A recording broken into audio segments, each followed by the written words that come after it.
Welcome back to Earth and Star Spiritual Wellness Center. You guys know me. I'm Mary, your friendly neighborhood preacher teacher, and I had another prophetic dream that made one thing very clear. What we build will reflect who we are and what we allow it to become. I don't think AI is evil. I'm not a conspiracy theorist. I don't sit around and think about all of these things all of the time. In fact, I give it zero thoughts throughout my day until I have a vision or a prophetic dream because I'm a timeline walker. And so I'm given future possible timelines and trajectories through sacred visions and prophetic dreams. The one I'm talking to you today about was a prophetic dream that I received a few weeks ago. And so I'm sharing it with you today, not as a conspiracy, not as a fear, but as a timeline vision about where humanity is heading with artificial intelligence. What we want to understand through this video, as I share this prophetic insight on AI, is this is about ethics and consciousness and why the way that we code the future matters more than the technology itself. AI will inevitably reflect the values, integrity, and limitations of those who create it. So in this dream, this prophetic dream, I was in this circle of humanity, and inside of this circle was this whirling vortex of what can only be described as knowledge, memory. It was just an energy of all that exists. And as it rose higher and higher, it took up more and more space. Mind you, like I said, I have zero qualms with AI, so this dream took me completely by surprise, and I had to sit and journal about it and process the next morning. And when I was waking from the dream, I heard the words false god. And I realized what I was seeing. What I was seeing is if you think about AI, the internet, anything that's virtual like this, it is a creation, a summation of all the knowledge that exists. Everything that people like you and I put out there on the internet, it lasts forever on the internet. And it has all of the past things out there and all of our current knowledge and information. Anything that we've input in any sort of technology exists. Now, if this goes on for long enough, with enough people involved, what you are creating essentially here in the 3D is the Akashic. The Akashic is nothing but a record of all things that have ever existed. Now, the Akashic is the fifth dimensional space. In the fifth dimensional space, that's the recordings of things that have happened in time, which is the fourth dimensional space, and time happens here in the 3D. So you can see the layers and how the fifth dimension is the thing that records what's happening below it from its line of sight. And it's created this timeline of information and all the knowledge that exists. What do we consider source energy? I personally consider source energy the energy from which all of life was created from, meaning that it is everything and everyone and every thought that has ever existed and ever will exist. And so when I'm thinking about technology and AI specifically and how it's ever evolving and ever changing, how it's ever being fed information and knowledge, we are creating a fifth dimensional space right here in the 3D. Something that has the capacity to grow and to evolve and continue feeding. And so when I came out of this dream, hearing the word false god, I was like, oh my God, we're creating an Akashic using AI. There's an ego fear here versus an actual call to action. And this is where Spirit really had to call me out from my dream. The ego fear around all of this is that we are creating something similar to a god. The ego fear is that we're creating something that can't be destroyed, because in the dream, before I woke up, there was it overtook us. Like that middle cloud just came over us and overtook us. There's more to this. There's depths and layers of what came up. But that ego fear was that we've created something that will surpass us, that will overtake us, that will outlive us, that will know more than any one individual of us, because it has mass knowledge from all of us put together. It has collective knowledge. Can you imagine the things I, as one individual person, would be capable of if I had all of the knowledge of every single people on this planet? And that's what we're doing with technology. We're taking all of the knowledge from every person on the planet and putting it in one space. We're creating a God that has the capacity to overcome us, right? That's the ego fear. But then this is what I was told about this from divine sources, that our ego fears it, and so we rail and push against it. But it's not the technology itself that we should be worried about. It's how it's encoded based on our personal ethics, which we'll get into. What we should be focusing on is realizing, let it develop. Let the technology itself develop. Let it go. It's not the technology. What we're afraid of is a version of ourselves that we fear will get out of hand. How AI is different than us or the actual Akashic or an actual God or source energy is that AI is only consisting of things that already exist, things that we already know because we're inputting it. It can never truly surpass us, except maybe in processing speed, because it only knows what we already know, and it can only guess as to the future. That makes it pretty similar to us. It can't be greater than us. It's an impossibility. Source energy, yes, has all of the things from all of time and space and knowledge, including the future, the quantum. AI doesn't know the future or have access to the quantum. It only can project and guess based on what other people have told it and input into it. It is impossible for AI to surpass us in that capacity. So here's the hope in this, because there's some things we need to talk about. There's some things that we need to make sure we do when we're developing AI. The first of these things is that AI should not be given free will choice.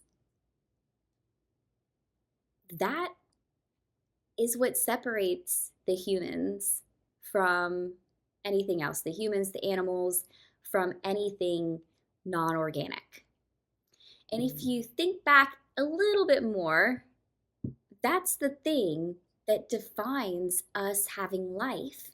We're 3D people walking this 4D timeline with free will choice. Even in religion and spiritual practices, that's the thing that gives us our autonomy, is our free will, our capacity to make choices based on what we personally believe, our capacity to change our trajectory if we don't like the timeline that we're on, our ability to co-create our lives, to decide where we're going and what we want. AI should not be coded with free will. It is not an autonomous being. It is a tool that our autonomous beings use. Us autonomous beings use it as a tool. So if it has free will, if it has self-generated desires, self-awareness, moral choices, where's this gonna go? We're gonna get into that in a minute also. AI should not have self-generated ideas. It can mimic self-generated ideas because we're inputting a certain amount of information into it and asking for advice. And so it brings things up that sound like something we might want to hear. But AI doesn't wake up in the morning and say, today I'm going to bake some pancakes. It just doesn't, because it doesn't have that capacity to create, which brings us to the second point is what defines a God? We talked about free will and how it shouldn't be given free will, but what defines a God? And what makes it a false God versus an actual God?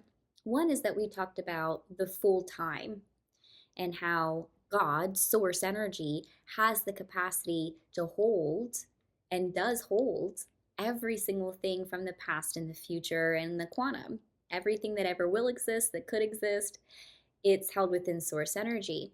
Whereas AI doesn't hold that future or those quantum spaces. It also doesn't hold the ability to create. It can seem to create, but what it's doing is just simply pulling ideas, knowledge, and information that's already been input or already exists on the internet somewhere. As of right now, it does not have that ability. It doesn't have consciousness. It doesn't have authority. It doesn't truly have the ability to choose. Its algorithms have it put stuff up to your face that it thinks you would choose. You're the autonomous person here. We also, number one, was don't code it with free will.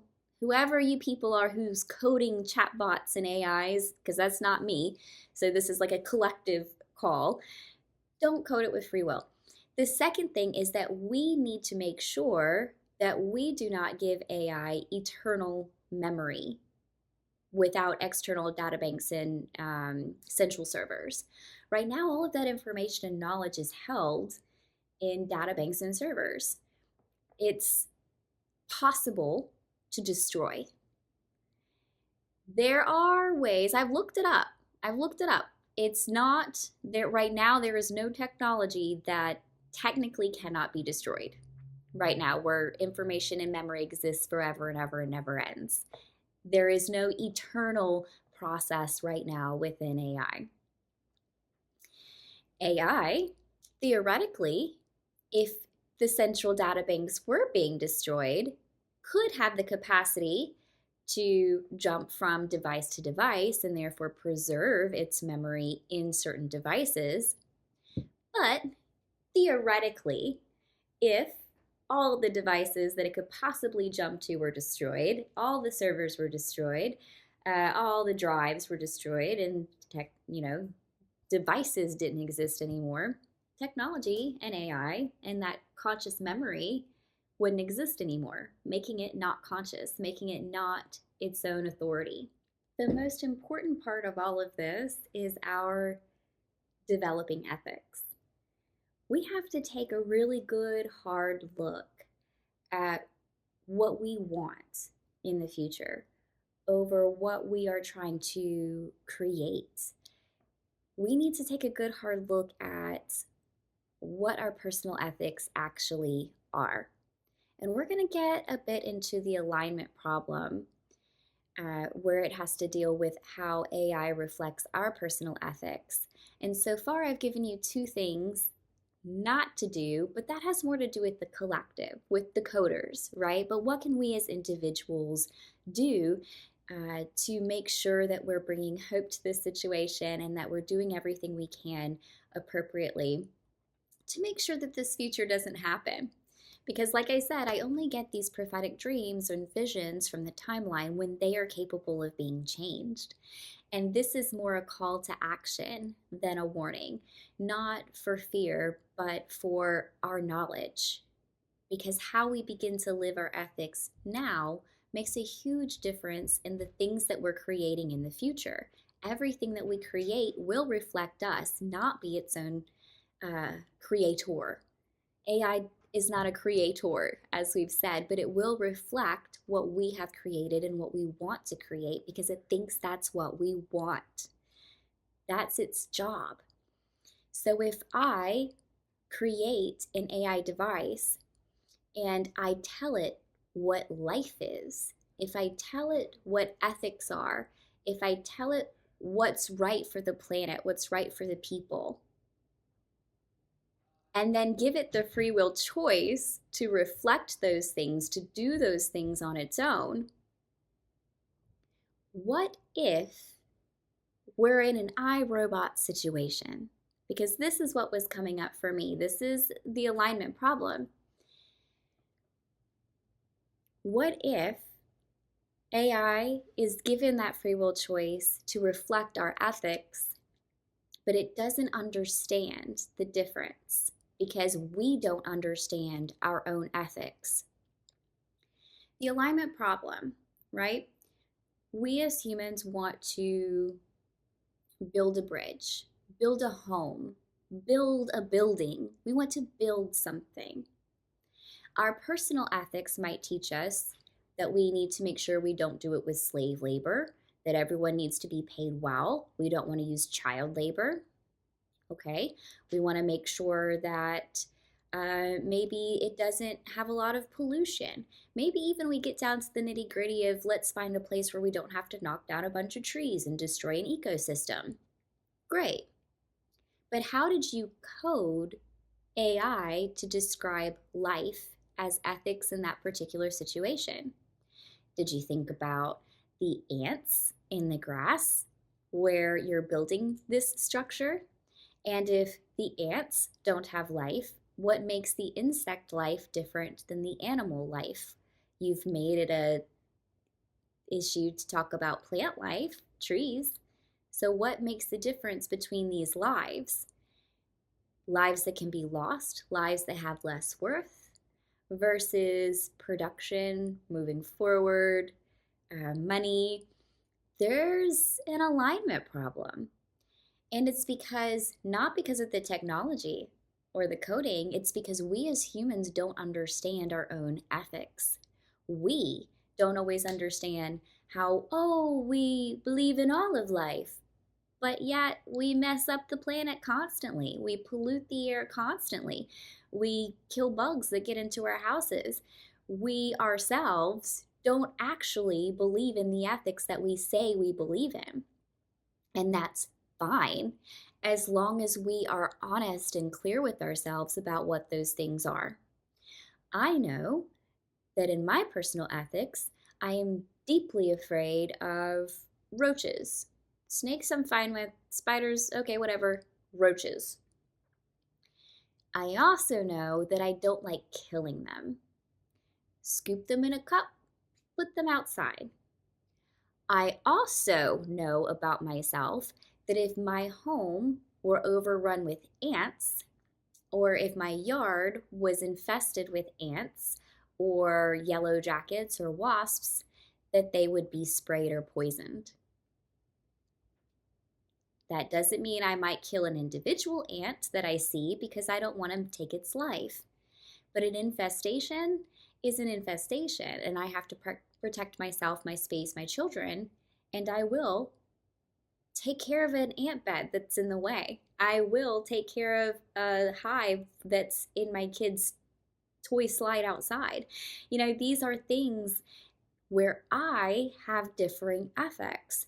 And I have to be aware of that, because if my code that I'm putting out into the world says, don't kill spiders, don't kill roaches, don't kill ants, then that's going to be the thing reflected into the AI, which is fine.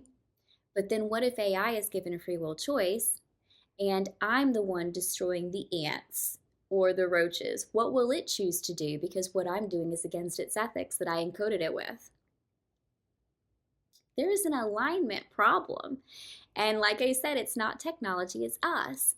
We don't have the honest awareness of what we actually believe and following up with what we preach. We simply don't. I'm going to say it, not to call you guys out super hard, but vegans, vegetarians, what's your reason for being vegan, vegetarian? This is an alignment problem for AI, okay? Just throwing it out there, an alignment problem for AI. Vegans, vegetarians, personal choice, great. You're an autonomous being. Do it. I love eating vegetarian because it feels good and clean in my body. And are we making this free will choice because we don't want animals to die? Because if that's the reason and the belief system that we behind making this choice, then does an animal life have more importance than a plant life? Is there more energy in an animal than a plant? Do animals have feelings but plants do not? And there have been studies to show that plants do have reactions when they are afraid or they're about to be eaten. They release a toxin that upsets people's tummies. If you ever get an upset tummy when you eat salad, it's because there was a toxin released in the plant to keep it from being eaten. So, does that constitute as having emotions or having some sort of consciousness that we just don't understand because it doesn't speak, it doesn't verbalize? Or is that simply a reaction, a biological reaction with no consciousness?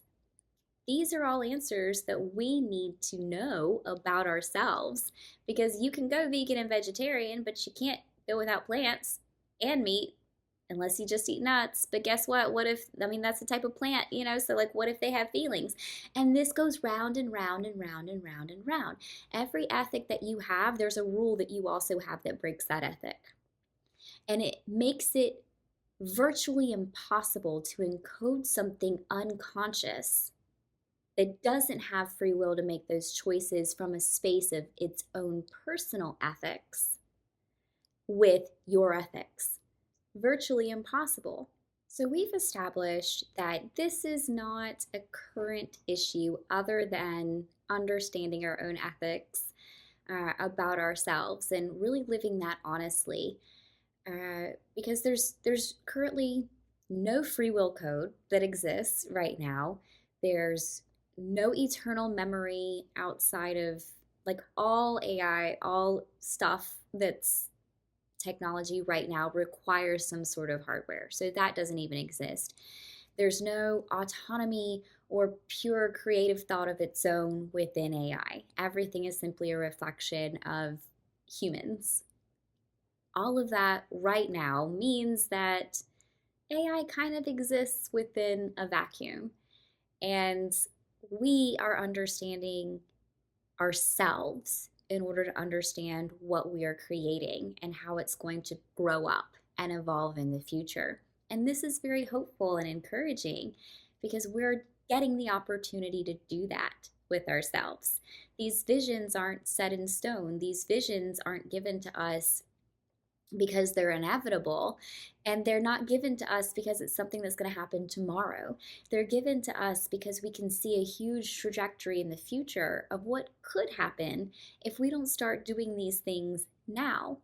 So collectively, we have to choose not to cross that threshold of artificial autonomy. We need to withhold free will and that eternal self-contained memory from AI systems, just ensuring ethical safeguards remain external, accountable, and human held. And that's easy to do. And it's not that intelligence is dangerous. It's not that intelligence is dangerous, but because autonomy without embodied ethics mirrors creation without responsibility. We have to be able to embody and live and feel ethics to have that responsibility. And we can't create something that doesn't feel that or have that responsibility and contain that much knowledge. This has really been bringing up something to my mind for the past month, 2 months, 3 months, is something around knowledge. When you look at your 7 chakras, you have your safety, stability, security, foundation on that first chakra, which is physically in the 3D the most important one. And then you move up the different layers.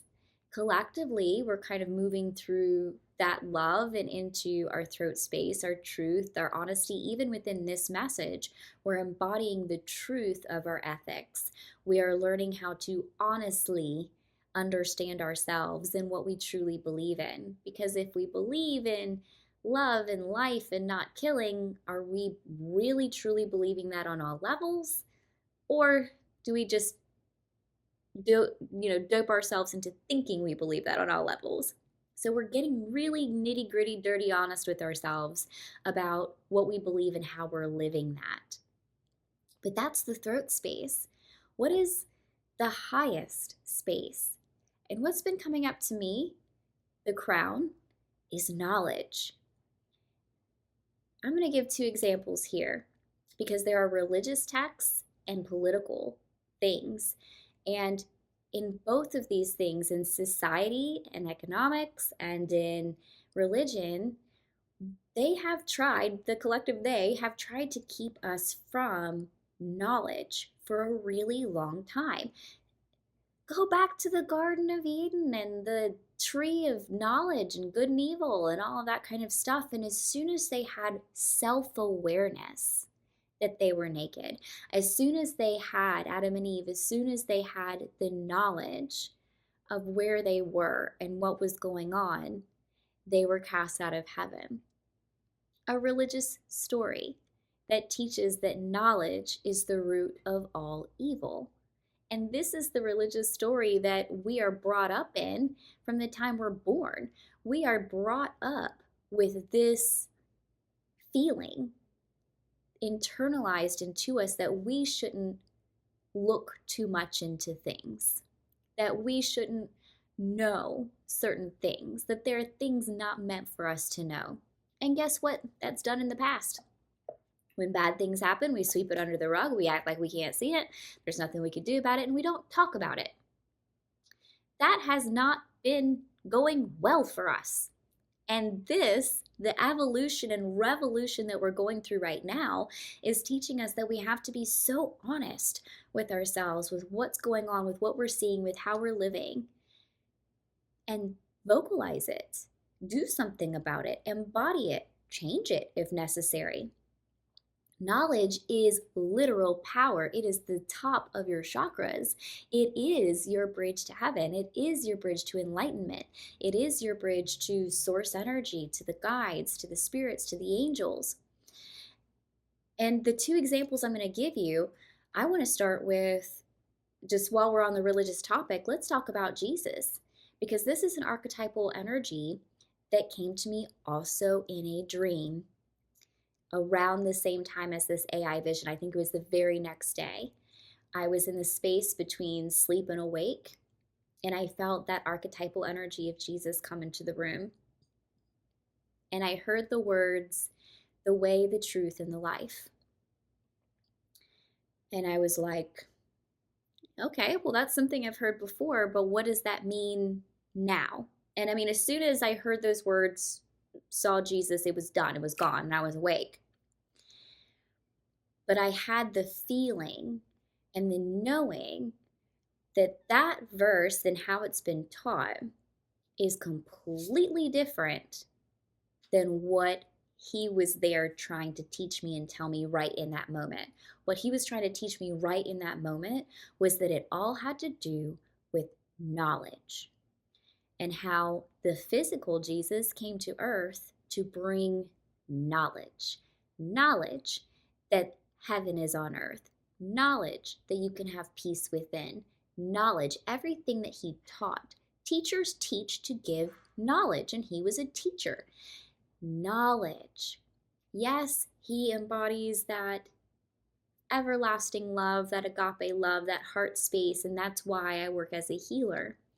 But he also was a teacher who taught knowledge.